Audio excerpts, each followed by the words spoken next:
come up here all the time. Further down the river that way, there's these. The butt slides are rocks that you can slide down with water flowing over them. Just flagstone, like all this face right here. Nice little cave going on back there. Straight down.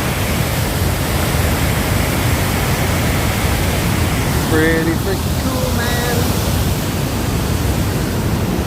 It's pretty wild though. It's like urban suburbia meets nature. But yeah, they used to power this whole thing with the water mill that used to be right there.